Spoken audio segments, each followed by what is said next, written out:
How you doing there? Welcome back to Babylon Talmud. Today we're studying Daf Mem Aleph, Daf 41 of Masechta BavaMetzia. Friends. Yo, friends. Ooh, interesting. All right, Chavi, it's a good daf. What do you want me to tell you? It might be a long one. Oh, every daf is long these days. Chavi, BavaMetzia is like the heart of the inyonim, you know? Oh my. It's just full on. It's been full on for the past 6 months now. Oh my gosh. Okay, oh my god, it's crazy. Bava Kava, BavaMetzia, Bava Basa, the best. Is BavaMetzia anybody's favorite Masechta? Is BavaMetzia anybody's? It's definitely up there for me. Anybody else feel that way? It's a lot of work, but it's worth it, no? It's so good.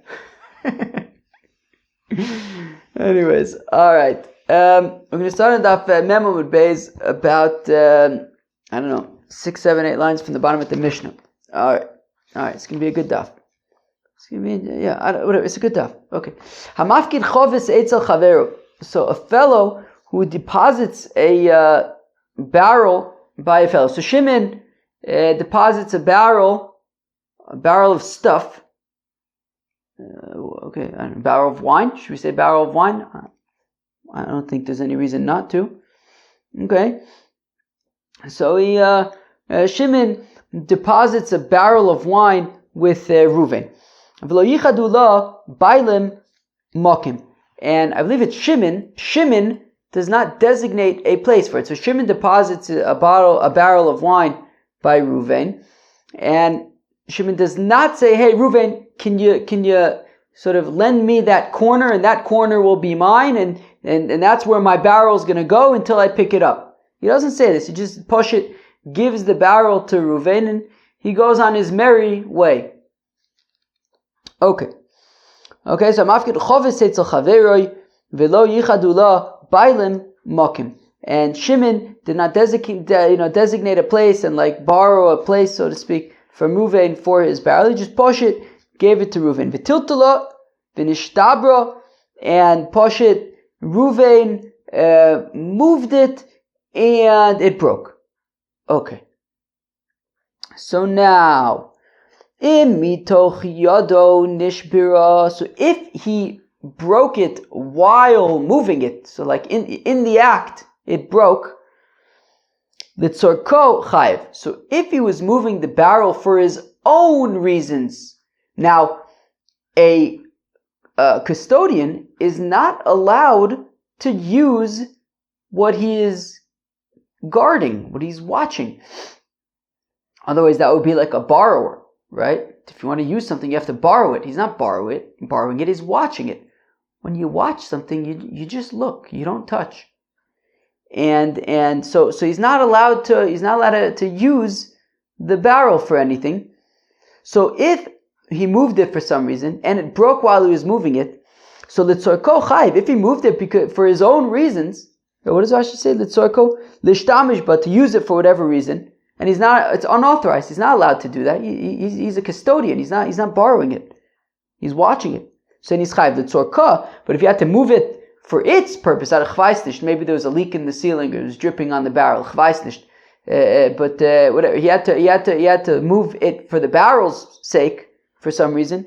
Potter. So then he's potter, whatever. He had to move it as part of being a good custodian. He saw that if there was a reason that he had to move the barrel, so he was moving it in order to preserve it, and unfortunately it broke. So then potter, he is potter in that scenario. Fine. Okay, fine. But if it did not break while he was handling it, he handled it just fine. He moved it to where maybe there was a leak in the roof or whatever, or even if he used it for his own purposes, but he moved it, he put it somewhere else, and then the next day it broke. The next day. Doesn't have to be the next day, but meaning after he put it in a new place, once it was already settled in a new place, then later on it broke. bein litzorko, bein litzorka, whether he initially moved it for his own purposes, or whether he initially moved it for its own purposes, makes no difference, potter. In that case, if it broke later on, then he's potter. Now remember, the Mishnah Davka pointed out that this is when there was no specific, the Shimon did not designate any specific place for the barrel to be. However, Yichadu la abaylim mokim, but if Shimon said, hey, that corner is gonna, right, can you lend me that corner until I pick it up, and my barrel, and that'll be the place for my barrel in that corner, well then, V'tiltala, and then Ruvain, and then the same thing happens. Ruvain moves it, v'nishba, and it breaks. Bein mitoch yodo, bein misheinicha.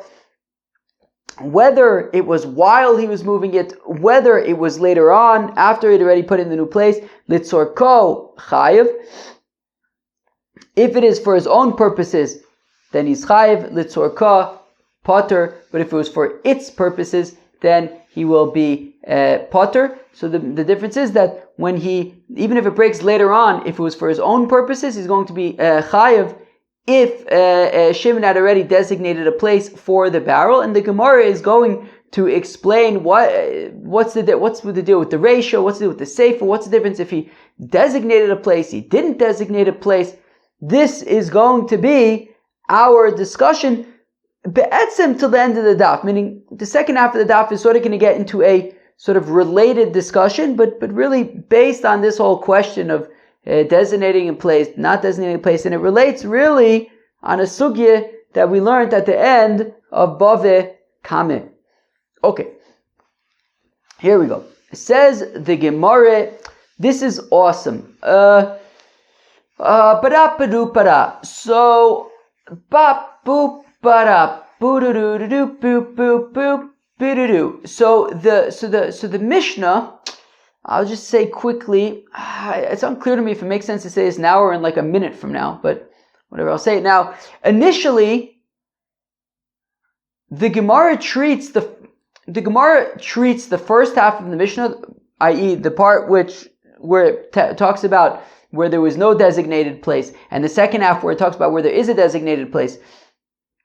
The Gemara right now treats them as like two entirely separate things, almost like they're like, two isolated kind of things. That's why I was debating if I should say it now. I feel like it doesn't really make sense right now, but hopefully it will make sense in like a minute from now. Okay. So first we're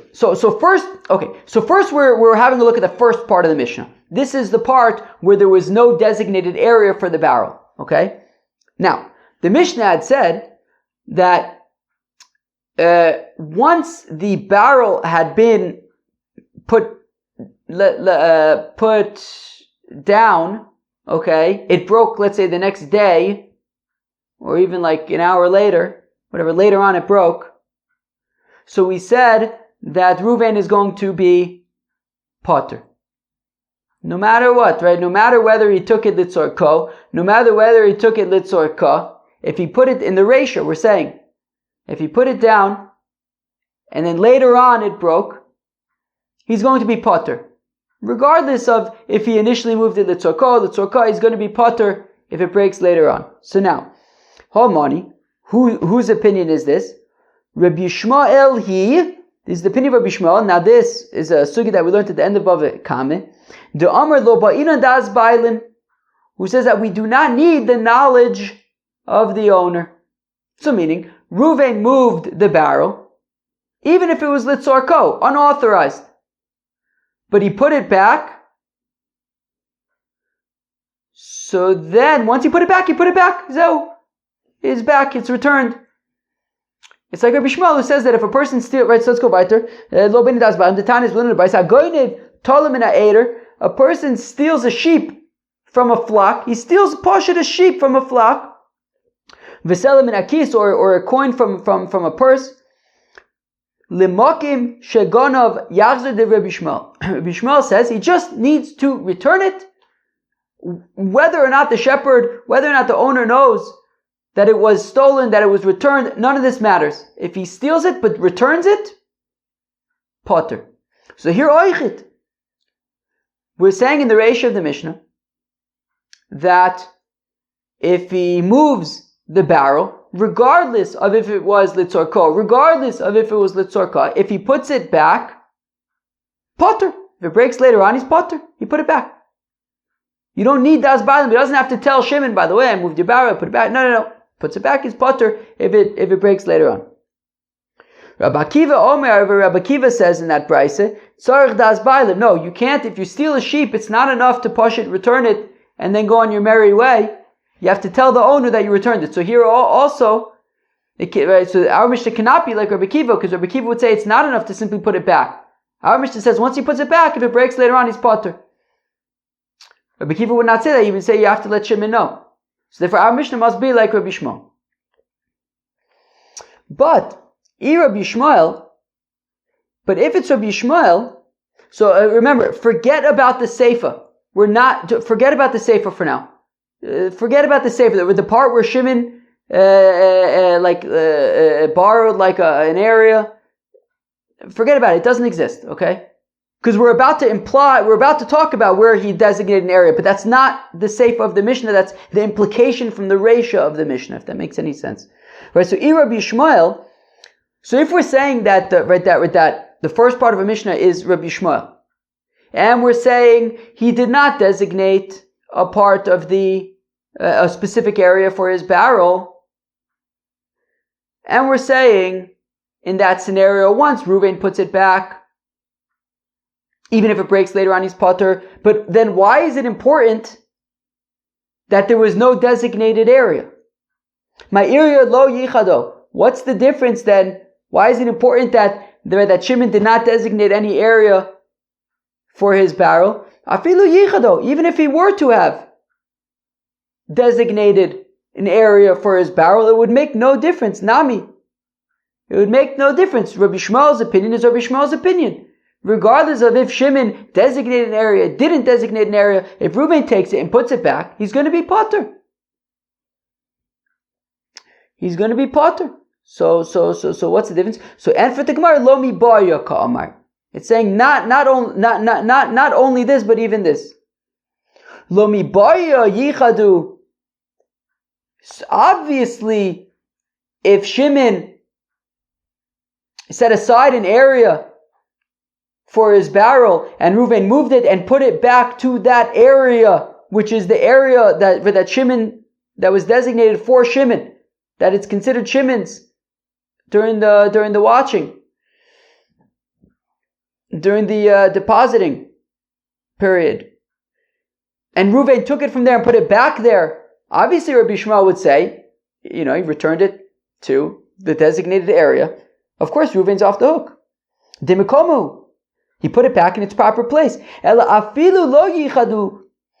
even, and that's the chiddush, and that's what it's saying in the first part of the Mishnah, that even if Shimon did not designate an area for his barrel, dilab mikomahu, that Reuven is not putting it down in its proper place, because there is no designated place for it to be its proper place. Still, lo ba'inan das bailim. Still, Rabbi Shmuel would say, you do not need the knowledge of Shimon, and when Reuven puts it down, he's potter if it later on breaks. Okay, fine. So we say that the first part of the Mishnah is Rab Yishmael. Now we wake up and say, but what about the second part of the Mishnah?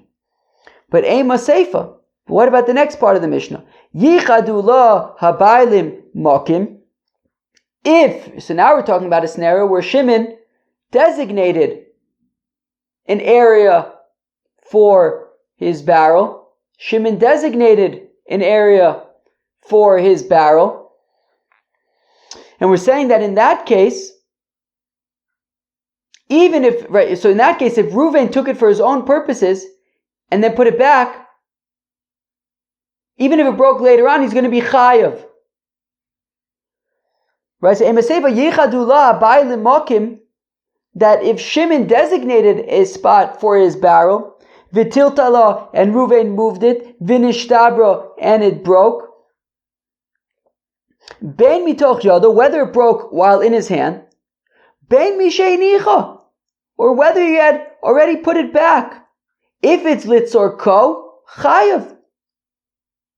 If it was for his own purposes, it's going to be chayiv even if it breaks later on. The tzorka potter, if it was for its own purpose, right, for the purpose of the barrels, then he's potter. Asan the Rabbi Akiva. But that now sounds like Rabbi Akiva, who says that putting it back is not enough. You have to let Shimon know. And Reuven didn't let Shimon know, therefore he's going to be chayiv, even once it was, even once he put it back. So that's like Rabbi Akiva. The Amar Ba'ina Das Bailim, who says that the owner needs to know that it was returned. But Rabbi Akiva, my area yichadu. But now, if we're saying then that the second part of the mission is Rabbi Akiva, then why does it specifically point out that he designated an area? Who cares if he designated an area or not? According to Rabbi Akiva, you will always need to tell Shimon that Reuven will always need to tell Shimon that he's returned it. Who cares if Shimon had designated an area or not? So afilu lo yichadu nami, even if they hadn't designated an area, still Reuven would have to tell Shimon that he returned it. Lo mibaya ka'amar. So we're saying not only this, but even this. Lo mibaya lo yichadu dilad mekomahu. Well, obviously, if Shimon had not designated a place for the barrel, then of course Reuven would be chayiv, because there's no specific place that would be considered Shimon's for Reuven to return it to, and obviously Reuven's going to be chayiv according to Rabbi Akiva, who says you need das bailim ela afilu, right? So if there was no place, but right, I hope I just said that right, meaning. Certainly in a scenario where Shimon did not designate a place, so therefore there's no place that would be considered Shimon's, of course Reuven's going to be chayiv. But ela afilu yichadu, even if Shimon had designated, right, even if there was a designated place for Shimon's barrel, nami de mekomahu, where it is its proper place. So after Reuven moves it, he's putting it back in its proper place. Still, Rabbi Akiva would say, Ba'ina das bailim, that it's not enough to put it back in its proper place, you have to tell Shimon. Okay, fine. So we just viewed the Reisha and the Seifa completely separately. The Reisha is a whole Rabbi Shmuel thing, and the Seifa is a whole Rabbi Akiva thing. And in the Reisha we dafka point out that no space was pointed out, because it's a chiddush for Rabbi Shmuel that even though no place was designated, still Rabbi Shmuel would say, Lo ba'ina das bailim, and the Seifa is mentioned when it was designated, because according to Rabbi Akiva, even though it was designated, still you do need das bailim. I hope I'm saying these things right, because after I say them, I'm feeling like I'm getting them backwards, but I'm like 90% sure that I'm not getting them backwards. I hope I'm not getting them backwards. So Reish Rabbi Shmuel v'Sefer Rabbi Akiva. So fact the Gemara. Wait a second. So if I understand correctly, says the Gemara, you're telling me that the Reisha and the Seifa are two different Tanoim? That the Reisha is Rabbi Shmuel and the Seifa is Rabbi Akiva? That's exactly what I'm Pashut saying. The Reisha is Rabbi Shmuel and the Seifa is Rabbi Akiva. The Omer Rabbi Yechanan, because Rabbi Yechanan says, Man de metargim li chovis alibo dichad tana. If somebody can explain to me this Mishnah regarding the barrel, and explain it to me as one single Tana, as one single opinion, without having to resort to saying that the Reisha is Rabbi Shmuel and the Seifa is Rabbi Akiva, if you could explain this Mishnah as being all one consistent opinion, Movlona Mone Basar Leve Masusa, I will carry his clothing after him to the bathhouse, which I think is a classic Eved Kanaini thing, right? Is that right? I think that is right. In Eved Ivri, I don't think you're allowed to ask him to take your clothing to the bathhouse behind you, because no, by Eved Ivri, by Eved Kanaini, I think that's kind of like how you can make like a chazaka. I think in the Eved Kanaini, right? Because Eved Kanaini, I think his nickname is bechazaka. And you could say, "Hey, take my clothing after me to the bathhouse." So Rabbi Yochanan is saying that if somebody could explain me this Mishnah without having to divide it up among two different opinions, I will carry your clothing behind you to the bathhouse. Kilu, no way, no how. This is, there's no way to explain this Mishnah other than to say that it's two different opinions. But that didn't stop anybody from trying. Tirgama Reb Yaakov bar Abba kame derav shenotla al minas legozla. Tirgama Reb Nosson bar Abba kame derav shenotla al minas leshloach bayad. Okay, so we're going to see three opinions now. Reb Yaakov bar Abba, Reb Nosson bar Abba, and Reb Sheshes. All of them are going to explain that the Mishnah is according to Rabbi Yishmael, who says that if you return it to its proper place, you are potter. Okay. That if you return it to to its proper place. So here, okay. So Rabbi Shmuel says lo ba'ina das bailim, right? So Reuven can basically return it without having to tell Shimon. That just by returning it, that's enough. And if it breaks later on, he's potter. Okay, that's Rabbi Shmuel's opinion. The thing is, we're going to see the opinions right now of Rabbi Yaakov bar Abba, who did we say? Rabbi Yaakov bar Abba, Rabbi Nosson bar Abba, and Rabbi Sheshes. And here's the thing, they all assume, I think that they all assume, I guess we'll see in a second, that you would nonetheless have to return it to its proper place though. Okay? And therefore, so let's look at the first one for example. So Tirgama Rabbi Yaakov bar Abba kame derab shenot la'amanas legozla. So the thing is, so it says Rabbi Yaakov bar Abba bar Nosson, Rabbi, what? I keep on forgetting his name. Rabbi Yaakov bar Abba kame derab. So Rabbi Yaakov bar Abba says before Rab that it's talking about where Reuven didn't just take the barrel to use it for some reason. And mamish, the mission that we're going to get up to today. Oh no, not today. No, in a few days. Oh yeah, in a few days. I'm up to this mission about shlichus yad. So I guess if I had gone a little bit further, I might be a little bit more informed. But whatever it is, says Rav Yaakov bar Abba before Rab that when Reuven took Shimon's barrel, he took it as a goslin. He took it with the intent of stealing it. He took it with the intent of stealing it. So now remember, what was Rabbi Shmuel's opinion? Rabbi Shmuel said, for example, if you steal a sheep from a flock, so you stole it, and then you returned it to the flock, you're potter, and you don't have to, you don't have to tell the owner. So says Reb Yaakov bar Abba that Reuven, when he took the barrel, he took it with the intent of stealing it. So now Rabbi Shmuel says that if he returns it, then he's off the hook and v'lo b'ina das bailim. Sorry, Mom, I keep on removing my nose, but it's bothering me. But now here's the kicker, Chaver. Here's the kicker. Here's where I'm getting at. Here's the kicker.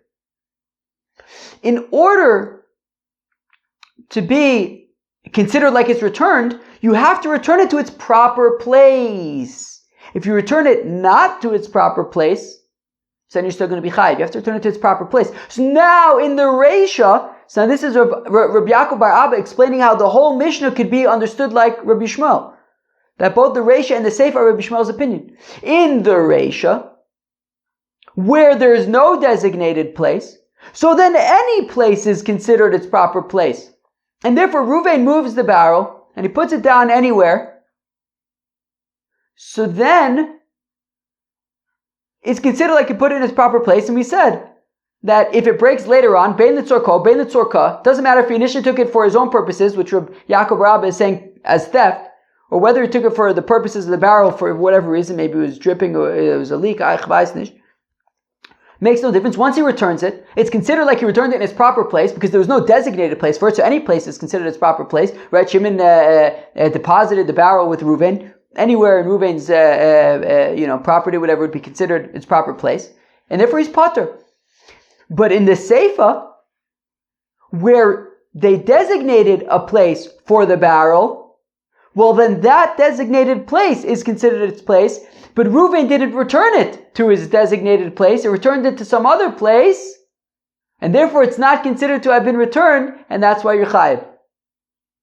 So even according to Rabbi Yishmael, who says that lo bein and das bailim, it would have to nonetheless be returned to its proper place. In the Seifa, because a certain place was a specific place was designated, and Reuven didn't return it to that specific place, that's why Rabbi Yishmael would say, even Rabbi Yishmael would say that you are chayiv if you had taken it initially for his own purposes, for the purpose of stealing it.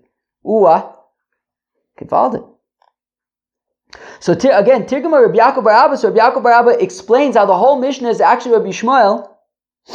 Kami de Rab, before he explains before Rab, Shenot la almanas legozla, that Reuven had initially taken it with the intent of stealing it. Right, when it says that tzarko, it means with the intent of stealing it. When there's no designated place, so any place is considered a proper place to return it, and therefore he's potter. He'd be potter if it breaks later on. But when there is a designated place and he returns it to a different place that is not the designated place, well then he will be chayiv if he took it with the intention of stealing it. Tigma Reb Nosson bar Abba Kamei de Rab shenot la'amanas l'shloach boyad.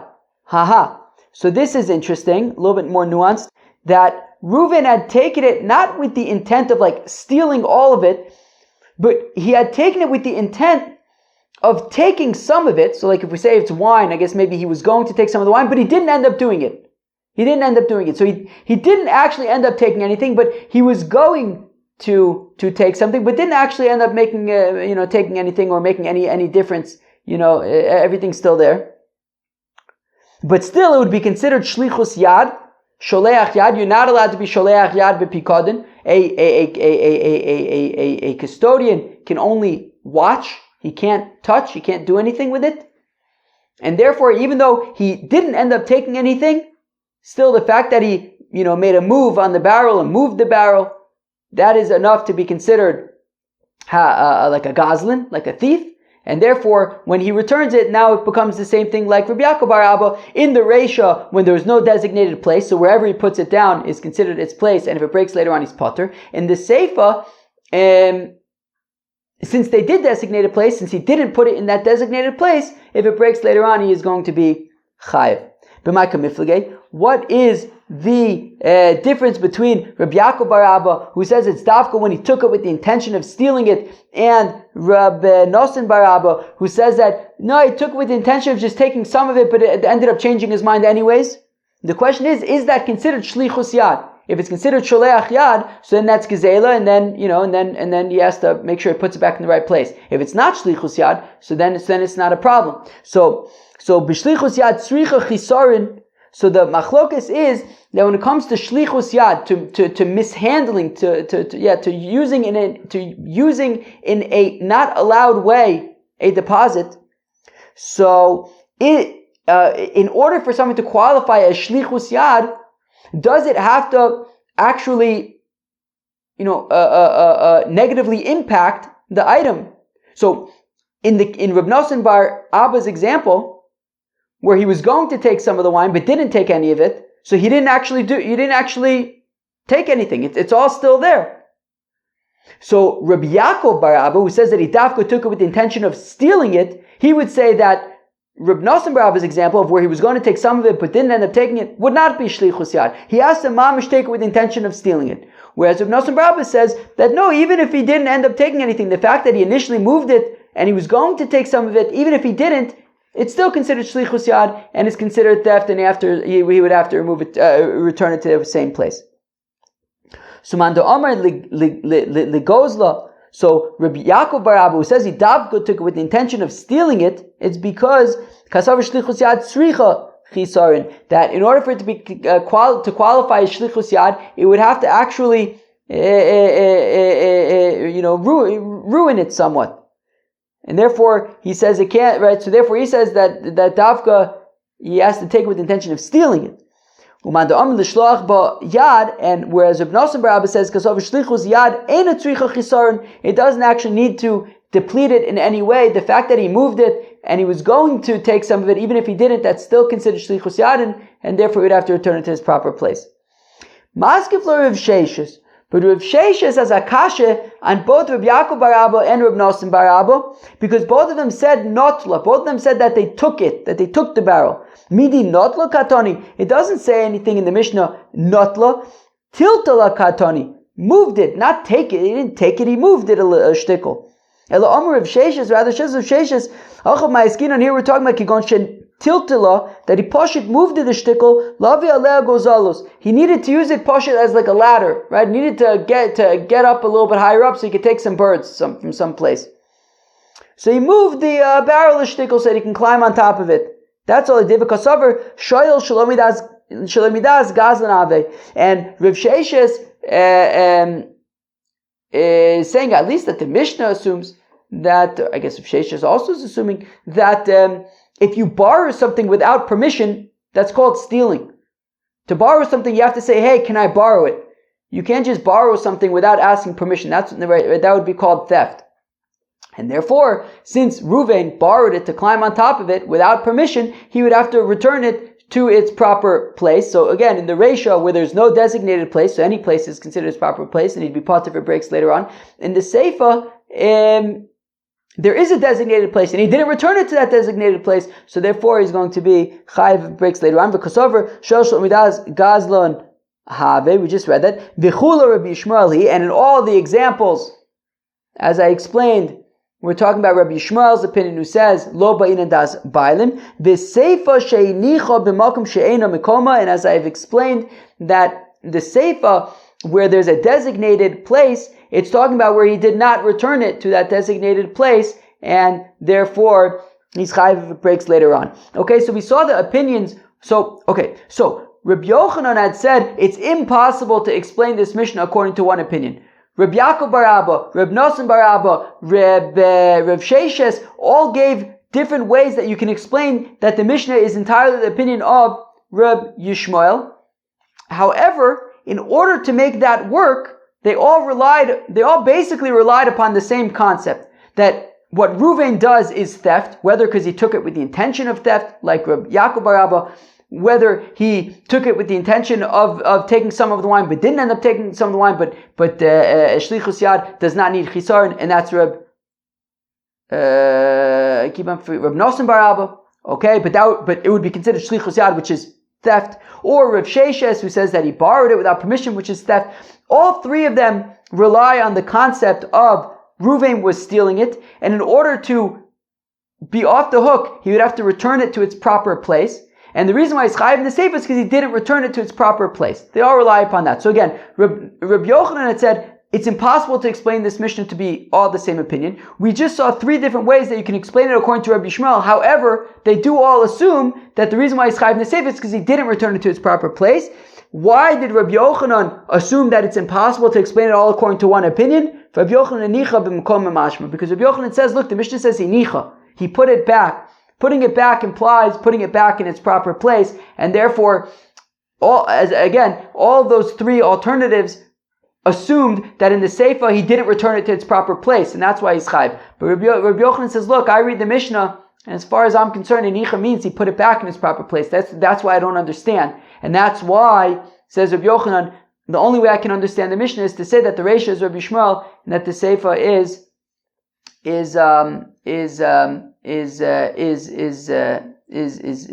Rabbi Kiva. Okay, fine. Okay. Itmar. It was stated. So now, okay, Givaldig. So now that we mentioned this concept of Shlichus Yad Tzarech Chisaron or not, that in order to be considered Sholeach Yad, which is using, making use improperly of the deposit, so there's a machlokas. In order for it to be considered shlichus yad, do you actually have to, what's the word? Like ruin it? Like mess it up a little bit? Okay. So Itmar was stated Rav v'Levi machlokas Rav and Levi Chad Omar shlichus yad tzricha chisaron v'Chad Omar shlichus yad eina tzricha chisaron. So a nice clean machlokas that. One opinion is that Shlichus Yad needs, what did I just say? To mess it up a little bit. And the other opinion is that In order for it to be shlichus yad, it doesn't have to get messed up at all. Tistaim de Rav hu de Omar shlichus yad eina tzricha chisaron. So initially we want to say that it must be Rav's opinion that shlichus yad, it's still considered shlichus yad even if you don't mess it up at all. The Tanya is learning a brayso, roye shehoya roe edro, that if you have a shepherd who's he's shepherding his flock, v'niach edro, and he leaves the flock uvala ir, you have to pick up epis in the city. And while he was away, uvazei v'taraf, and a wolf came and tore up some of the sheep. Uva'ari v'daras, or a lion came and trampled.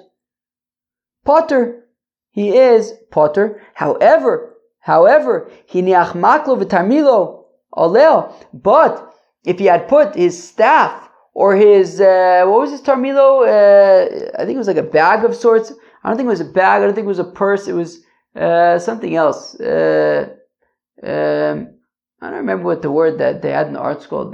Some kind of I think it was like some kind of bag on it.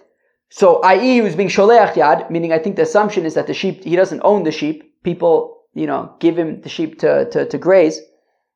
So he's basically I don't know, probably shomer sacher or something. So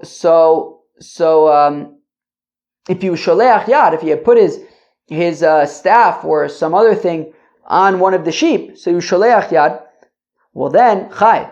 Well then he'd be chayiv, because once you're sholeach yad, you're chayiv even for ones. Right at that point. So and we asked, Mishum de iniach maklo v'tamilo aleo chayav hashaklinu. But we say what? Just because one time he put his staff and his other thing on the sheep, he's chayav, but he had already taken it off of the sheep, and therefore it's like he just kind of returned it. Right? It's like how it was. So Amar of Nachman, yeah, but they're still on the sheep, so he's actually still being sholeach yad, I guess, when it got torn up. But who cares that they're still on the sheep? Halo moshcha, he didn't do a kinyan meshicha on the sheep, and therefore it's not going to be considered shlichus yad. He would actually have to pull the sheep. V'amar Rav Shmuel bar Rav Yitzchak, Amar Rav sheikisha b'makol v'ratzasa.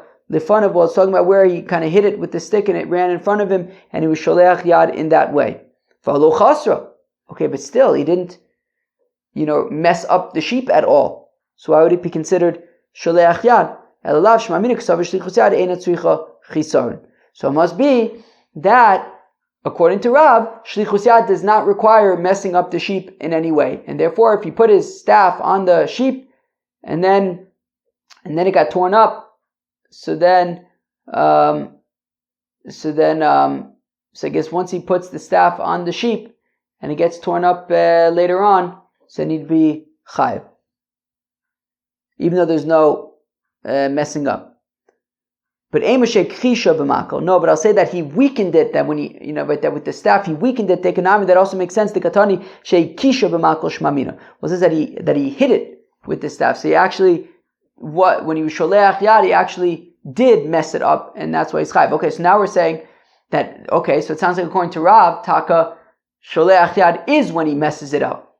Well then, midirav savar shlichus yad tzricha chisaron, Levi savar shlichus yad eina tzricha chisaron. Okay, so now if we're saying that Rav is the one who says that sholeach yad does require messing up, well then, whose opinion is one who says that shlichus yad does not require messing up? Clearly then, it's Levi who argues on Rav. Okay. Where am I? My time of the Levi. So why does Levi say that shlichus yad does not require chisaron? Here we go.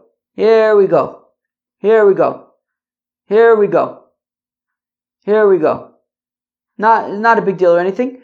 We're going to talk about, we're going to see now the psukim by a shomer chinam, by a shomer sacher, that it says shlichus yad in the psukim, both by a shomer chinam and by a shomer sacher, and we're going to kind of do a deep dive into that right now. Okay, so my time of the Levi, how come Levi says shlichus yad does not require chisaron? Amr Reb Yechanan mishum Reb Yesi ben Orai Says Rabbi Yochanan named Rabbi Yossi ben Arai. Mishuna shlichus yad o amura b'shomer socher. Mishlichus yad ha'amura b'shomer chinam. That it says shlichus yad both by shomer chinam and by shomer socher. By shomer chinam it says im lo yimotze aganif v'niko bal bayis el Elohim im lo sholach yodo b'mleches ve'eyu. That's by shomer chinam. By shomer socher, what does it say? It says does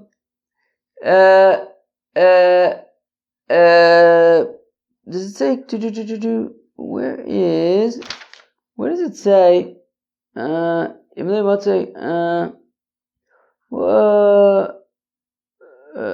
what's the pasuk by shomer socher? Vinish balashaka? No. Vinikob? No.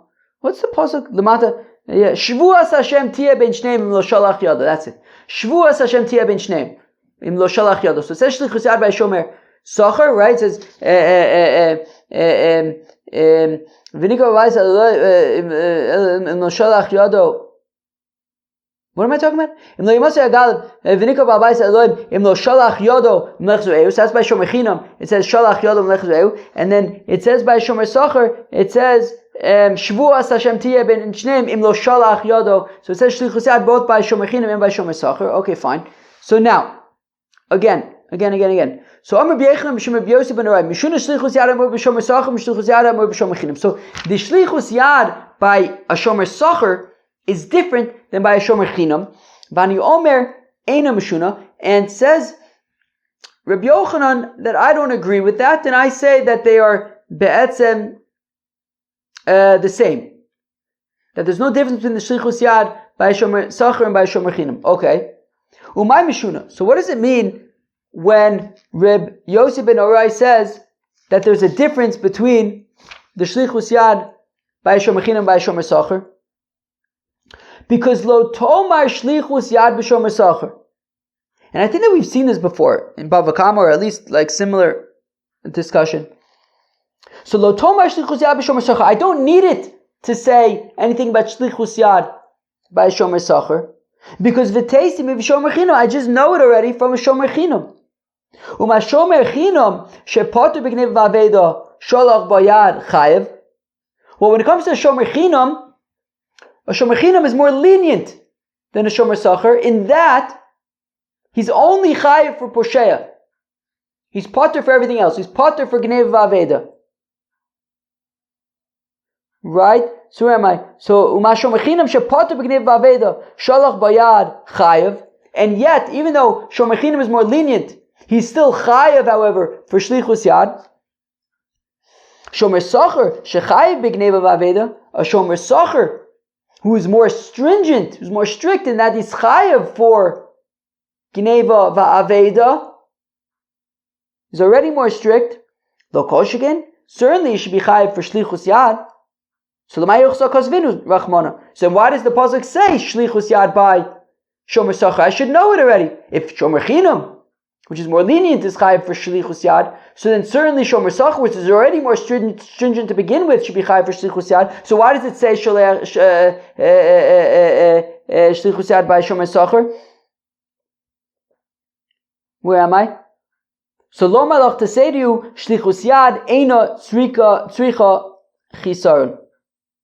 To teach us that when it comes to shlichus yad, it doesn't require it to be messed up in any way in order for it to be shlichus yad. Kilu, saying shlichus yad by shomer socher is entirely extra. It doesn't need to be there. I can learn it off from a kal v'chomer. The only reason why it's there is to teach me this new concept that by shlichus yad, it could be sholeach yad even if you don't mess it up at all. V'ani omer, and says Rabbi Yochanan, I say, eina mishuna. No, shlichus yad, both by a shomer chinam and by a shomer socher, are teaching the same thing, are both necessary. There's no difference between the two. Then I needed to say shlichus yad both by shomer chinam and by shomer socher, because according to Rabbi Yochanan, it's not so clear that shomer chinam is more lenient than shomer socher. Where am I? Vani Omer Eina Mishuna, Rabbi Elazar, it's like Rabbi Elazar, the Omer David Achasi. that they're both the same. What does it mean that they're both the same? Because you could say, that's why I think we've seen this before in Masechta BavaMetzia, I think. That you can argue that Take, Shomer Chinam is more stringent than Shomer Sacher. How is Shomer Chinam more stringent than Shomer Sacher? Well, here's the thing. Sure, Shomer Chinam is potter for Gneva Va'aveda, as long as he's telling the truth. But if he lies, if he claims that it's stolen, even though it wasn't, and he swears that it was stolen, even though it wasn't, and then witnesses come and say, you're a liar, then he has to pay kefel. Oh, no other shomer have to pay kefel, only a shomer chinam. So in that sense, shomer chinam is actually more stringent, because shomer chinam, there could be a scenario of kefel. By shomer sacher, there isn't. So therefore, if we can make the argument that a shomer chinam is actually more stringent, then I can understand why there's shlichus yad. Maybe by shomer sacher, which in this respect is less stringent, maybe there would not be shlichus yad. Therefore, I need to have shlichus yad both by shomer chinam and by shomer sacher. Uman delo parich, but according to Rabbi Yosef ben Orai, who assumes that shomer chinam is more lenient than shomer sacher, so v'karna below shvuah adifa mikvila b'shvuah. By shomer sacher, you automatically have to, if it's stolen by gneva, you automatically have to pay. There's no way of getting out of it. Shomer sacher is chayiv for gneva va'aveda, and therefore he's going to have to swear. Oh no, therefore he's going to have to pay. If it was stolen, a shomer sacher is going to have to pay the amount, the value of the deposit. The principal amount of the deposit. Now, a shomer chinam is potter by gneva va'aveda. But look, if he ends up swearing and he swears falsely, then it could lead to kefel. But that doesn't actually make it more stringent, according to Rabbi Yossi ben Orai. Meaning, if you look at the starting, like in a certain sense, it's like the exception that proves the rule. Right? It's like, that's kind of the whole point. Okay, what's the argument to say that shomer chinam is more stringent than shomer sacher? Well, since if it gets stolen, he doesn't have to pay, he's off the hook, so because it's more lenient, but if he then ends up swearing falsely, gets proven wrong by witnesses, he's then going to have to pay kefel. It's kind of like the exception that proves the rule, meaning, which is not even an option when it comes to shomer sacher, because shomer sacher, to begin with, is already paying for gneva. So it's like the exception that proves the rule. That meaning, the whole reason to say that shomer chinam is more stringent than shomer sacher is because it's more lenient. Meaning, because shomer chinam is more lenient than shomer sacher, in that you don't have to pay for gneva. But if you take advantage of that and you exploit it and you lie, well then yeah, sure, right. Then we're going to punish you, right? If you took advantage of the fact that shomer chinam is potter for gneva va'aveda and you swore falsely that it was stolen, and then you get proven wrong, then yeah, okay, then you're going to be punished. You're going to have to pay kefil. But the whole point is, you only have to pay kefil because you took advantage of the fact that shomer chinam is actually more lenient than shomer sacher. Yeah, if you're going to be an idiot and exploit it and lie about it, then yeah, okay, you'll get punished. But kilu, the whole point is that to begin with, shomer chinam is more lenient than shomer sacher, where shomer sacher, you're always just going to have to pay for gneva va'aveda. So therefore, Rabbi Yosef ben Orai says that shomer chinam is considered more lenient, and yet you have to pay for shlichus, and yet you're chayav for shlichus yad. Therefore, shlichus yad by shomer sacher, according to Rabbi Yosef ben Orai, is extra, and it's to teach that shlichus yad eina tzricha chisaron. Fine. Rava gives a different explanation. Lo toma shlichus yad lo b'shomer chinam v'lo b'shomer sacher. Says Rava, actually, the Torah doesn't need to write shlichus yad neither by a shomer chinam nor by a shomer sacher. V'teisi mishoel. and I learn it from a shoel, a borrower. Uma shoel tiladas bailim ka'avid deshalach bayad. By a shoel, a borrower, he's obviously borrowing it to use it, right? If a person borrows a cow to plow his field, so he's meaning, unlike a custodian who's not allowed to use it, just needs to watch it, a borrower is borrowing it in order to use it. Right? In order to be, right, he's dafka borrowing it with the intention of being sholeach yad, of using it. And we know, of course, that a shoel is chayiv for ones. Well then, kavachomer, shomer chinam, v'shomer sacher, lo kol shekin, shomer chinam and shomer sacher that are not allowed, right, to use it, right? They're custodians. They just need to watch it. Well, then certainly if they're going to be sholeach yad, they're going to be chayiv for ones, because after all, if a shoel, a borrower who's allowed to be sholeach yad, and he's chayiv for onsin, well, certainly a shomer chinam and shomer sacher who are only allowed to watch it, if they are sholeach yad, they're going to be chayiv for onsin. So lama nemar. So then why do we have shlichus yad both by shomer sacher and by shomer chinam if we don't need it? Chada lo malach. One of them is to tell you shlichus yad in tzricha chisaron. That in order for it to be considered shlichus yad, it doesn't need to get messed up in any way. V'idach, and the second shlichus yad is shalotomar dayolav menadin lios kanidon. So you don't say dayolav menadin lios kanidon from a borrower, right? Dayolav menadin lios kanidon means that when you learn something out from a kavachomer, well then you should compare what you're learning out from the kavachomer in all respects. And therefore, if we're learning out shlichus yad, the chiyuv of shlichus yad from a borrower, well then I would say mashol b'bailim potter. Right, by a shoel, by a borrower, the pasuk says, "Bailav ein imo shalim mishalim." He's only chayiv a borrower is only chayiv if the lender, if the person who's lending it is not there. If he's there, then he's potter. So I would think that, okay, if we're learning out shomer chinam and shomer sacher from a borrower, to say that they're chayiv for onsim by shlichus yad, well then I'll say that just like a borrower is potter if the owner is there, so then also shomer chinam and shomer sacher would be potter if the borrower is there. So have shomer chinam and shomer sacher b'bailim potter. So therefore I need it to say shlichus yad a second time to teach that don't say that. And when it comes to shomer chinam and shomer sacher, even if the owner is there, they will be chayiv by shlichus yad. Now, according to Rav, who says shlichus yad tzricha chisaron, so then what do you do with these two extra sholeach yads? What do you do with these two shlichus yads? Okay, so one of them is to teach, don't say dayo lavo minadin lios kanidon, right? And by shomer chinam, by shomer sacher, we'll say that you will be chayiv for shlichus yad even if the owner is there.